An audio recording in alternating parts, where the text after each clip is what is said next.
Hello everyone. And Andreas, what a pleasure once again to be sharing this platform for you, and welcome to World Teachers Day. How are you?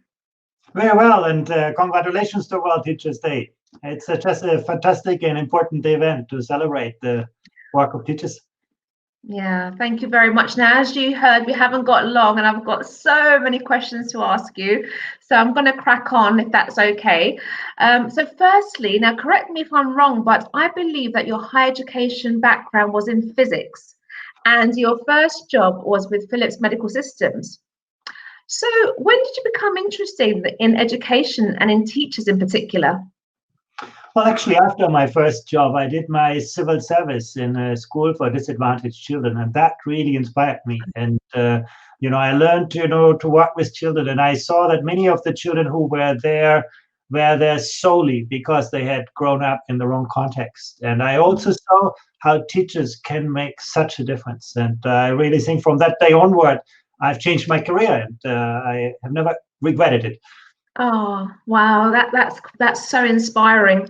I've had the pleasure of reading your recent book, World Class, and you wrote the most wonderful dedication to all the teachers, where you said they dedicate their lives, often in difficult conditions and rarely with the appreciation they deserve, to helping the next generation realize their dreams and shape our future. Why do you think teachers are so important for young people's learning? Well, I think learning is never a transactional phenomenon. It's always a relational and a social phenomenon. We too easily forget that. And the one thing that, for example, young people will remember 10 years from now from this pandemic is the teacher who reached out to them, who understood their difficulties, who understood their dreams and passions, and who helped young people to realize those dreams. Now, education is not about teaching young people something. It's about helping them develop a reliable compass and the tools to navigate through this world that is increasingly complicated, increasingly volatile, ambiguous. Now, success is about, building curiosity, opening minds. It's about building compassion, opening hearts. And it's about, courage, being able to mobilize our cognitive, social, and emotional capabilities. And I also think these are the best weapons that we have against the biggest threats in our times. If you think about, ignorance, the closed mind, or, hate, the closed heart, or fear, the enemy of agency. And when you think about this, it all comes down to people. We learn those things from and with people. That's why teachers are so crucial for education. Oh, I couldn't agree with you more. And just going back to your book again, in your dedication, you said that teachers rarely get the appreciation they deserve. And again, I agree with you, but why do you think that this is the case? Well, I guess it depends. Parents typically appreciate the teachers of their child. I don't think there is so much debate about this, but when it comes to the broader education system, we are often pushed to see the defaults and the deficiencies of those. In a way, education systems are good to keep students inside and the rest of the world outside. So the outside world sees education through the media that are very, very quick to point out the little flaws and faults. And I think that's, why if you ask people, they like the teacher of their child, they talk, poorly about the education system or even the teaching profession. And I think that's the dilemma that we have to solve by being a more open profession, by creating better ways for parents to be part of this. And actually, in this way, I think the pandemic has served a great purpose. It brought parents and teachers closer together. If you think about the last 10, 15 years, the biggest threat to education has been in a growing trend towards commodification. In a way, students became consumers, parents became clients, and teachers became service providers. It has created that distance, actually, that has made education that has worked against agency. And I think we need to overcome this. Education only works as a whole of society enterprise. And in the way, the pandemic has strengthened that. And I do think there is now much greater appreciation for the work of teachers than before. Whether we can keep it, we don't know. Yeah, no, I can echo that. I think I've become much more closer with many of my the parents of the students I teach. Now, moving on, I'd like to ask you about PISA. So one of your first jobs at the OECD was to create the Programme for International Student Assessment. And we know that many policymakers believe it is indispensable. But do you think it's indispensable for classroom teachers? Well, good question. Whether it's PISA or something else, I think teachers need a window to the world. I think that's crucially important. In a way, too many teachers work in total isolation in their classroom. Now, and I do think PISA provides that perspective. It helps teachers to look outward to the next teachers, to the next school, to the next education system. If you think, for example, in your country, the exchange between, teachers in China and teachers in Britain, that was inspired by teachers looking at different kind of education practice, learning from and with each other. I hope, we're going to see a greater sense of professional autonomy, but also stronger collaborative culture. And that, for me, is what PISA really can support. Now, my next question is, most teachers belong to unions and professional associations. How important do you think unions are for teachers, especially in the pandemic? Do you think they should be more involved in education policy making?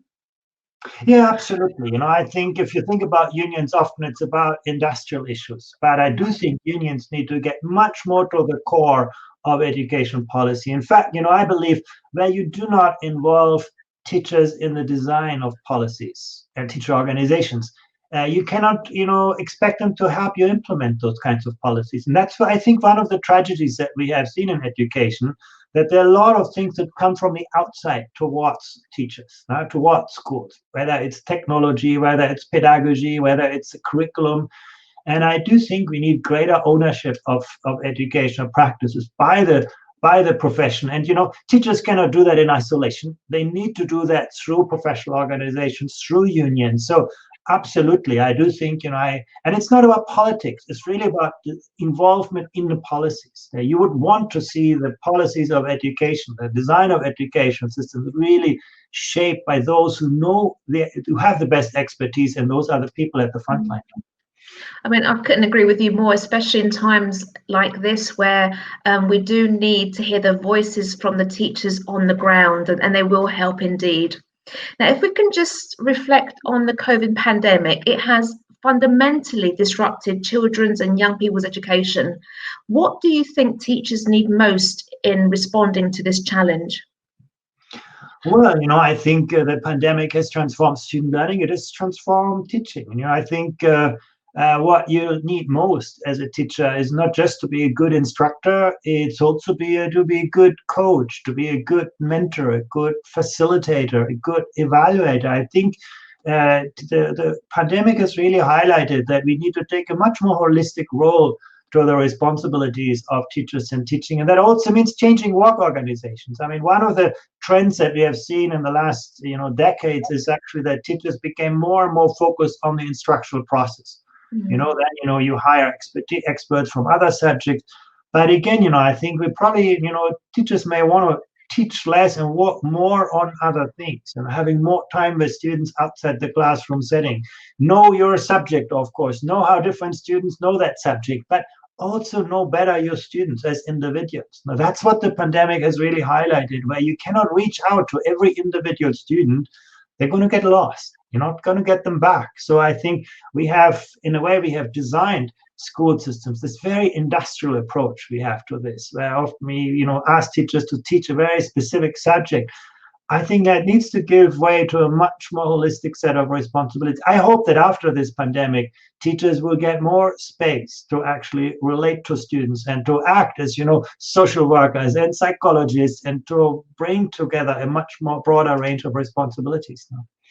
No, I hope so, because I mean, there are so many amazing systems that have now been created from reflection of what we've undertaken in our schools. So fingers crossed, people are going to learn from them and not go back to how it was before. Here's my final question. There has been so much discussion about the future of schools due to the pandemic.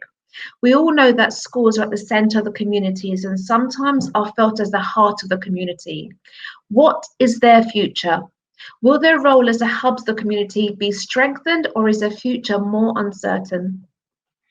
Well, I do hope that schools will become more a hub of our societies. In a way, our schools today are not just going to be the future of our economies, but also the future of our societies, who we are, how we relate to people, how we relate to people who are different from us. Now, I do think that is all clear, but I think it would, and I'm sure, we will find many teachers who share that vision, but we should not assume that there is an automaticity that will get us there. I think there are big challenges to that kind of vision. I mentioned the challenge of commodification in education, but there's also, many people after this pandemic who say, well, we've got less time, less resources, let's just focus on the basics. I think this idea that schools should assume a broader role in our societies rather than an even narrower role, and that education should not unravel, in a kind of range of services or technologies.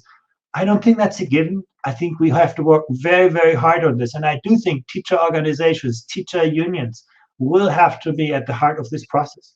I know, I couldn't agree with you more. Now, it's time to wrap up, but I just wanted to say a huge thank you, Andreas. Speaking to you is always inspiring. We can go on forever, but from the bottom of our heart, thank you very much for joining us to celebrate World Teachers' Day. Thanks so much, Andria. It's always a pleasure to be with you. That was an amazing interview. Thank you very much, Andria and Andreas.